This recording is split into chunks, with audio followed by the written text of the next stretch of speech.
यह कहानी एक गरीब किसान पिता रामू की है, जिसकी दो बेटियां थीं, रीना और मीना।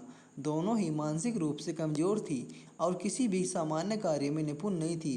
रामू ने अपनी पूरी ज़िंदगी अपने परिवार के भरण पोषण में बिता दी, लेकिन अपनी बेटियों की ऐसी हालत देखकर वह बहुत दुखी रहता था। रामू की पत्नी का देहांत कुछ वर्षों पहले ही हो गया था और बेटा भी नहीं था। उसकी सारी उम्मीदें बेटियों से थी, लेकिन उनकी हालत ने उसे और मजबूर कर दिया।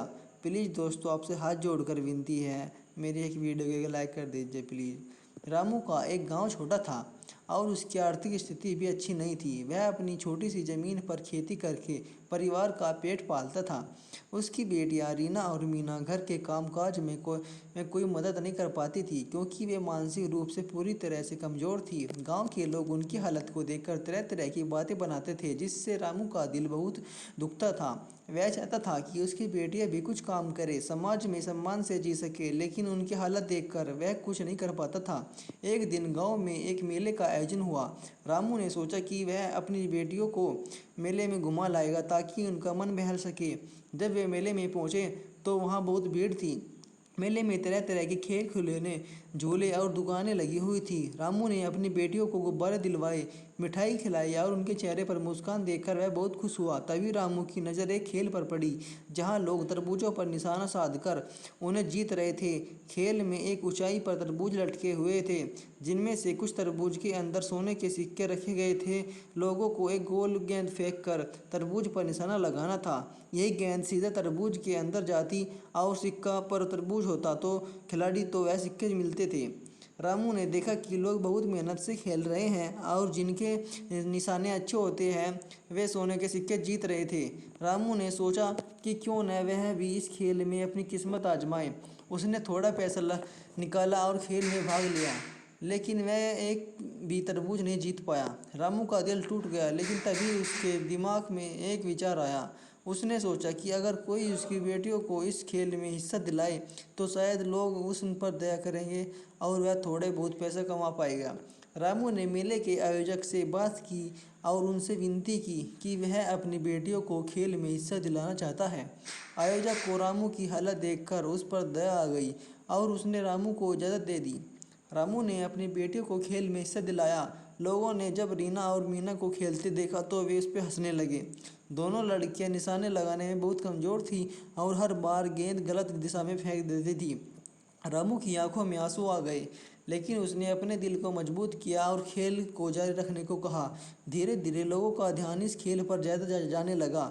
लोग रीना और मीना की मासियों में अहमियत पर हंसने और लेकिन साथ ही साथ उनकी हालत को देखकर दया भी करते। कुछ लोग तो उनसे हारने का नाटक भी करने लगे ताकि उन्हें पैसे मिल सकें।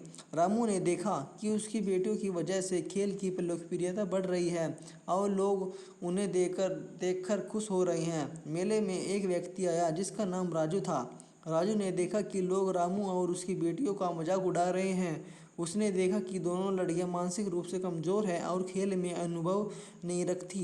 राजू को यह सब देखकर बहुत बुरा लगा। उसने सोचा कि क्यों न वह रामू और उसकी बेटियों की मदद करे। राजू ने भी खेल में हिस्सा लिया और जानबूझकर गलत निशाने लगाने लगा। वह जानता था कि अगर वह खेल जीत जाएगा तो रामू और उसकी बेटियों को कोई फ़ायदा नहीं होगा। उसने खेल में हारने का नाटक किया और अपने सारे पैसे रामू को दे दिए। रामू ने पहले तो इनकार किया, लेकिन राजू के बहुत आग्रह करने पर उसने पैसे रख लिए। राजू ने रामू से बात की और उसकी मजबूरी समझी। उसने रामू से पूछा कि क्या वह उसकी किसी और तरह से मदद कर सकता है। रामू ने बताया कि वह अपनी बेटियों के लिए कुछ काम करना चाहता है ताकि वे आत्मनिर्भर बन सके, लेकिन उसकी गरीबी और बेटियों की हालत के कारण वह कुछ नहीं कर पा रहा है।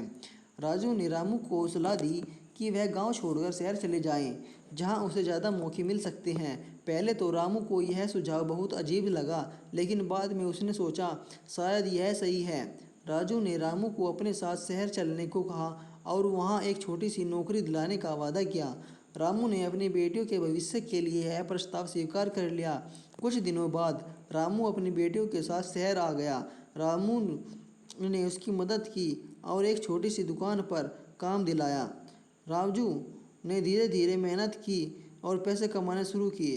उसकी बेटियां भी अब धीरे धीरे छोटी छोटी चीज़ें सीखने लगी। वे अब दुकान पर छोटे मोटे काम करने लगी हैं और लोग उनकी मासूमियत देखकर खुश हो जाते थे। शहर में रहते हुए रामू की ज़िंदगी धीरे धीरे बदलने लगी। राजू ने उसकी बेटियों की पढ़ाई का इंतजाम किया और एक विशेष स्कूल में उनका दाखिला करवा दिया, जहां उन्हें खास ध्यान और प्रशिक्षण दिया जाता था। रामू की मेहनत और राजू की मदद से रीना और मीना अब छोटी मोटी चीज़ें समझने लगी थी, अपने काम में निपुण होने लगी थी। रामू का दिल बहुत खुश हुआ था। वह अपने पुराने दिनों को याद करता था, जब गांव में उसकी बेटियां कुछ भी नहीं कर पाती थी और लोग उनका मजाक उड़ाते थे। लेकिन अब चीज़ें बदल गई थी। रामू की आंखों में खुशी के आंसू थे।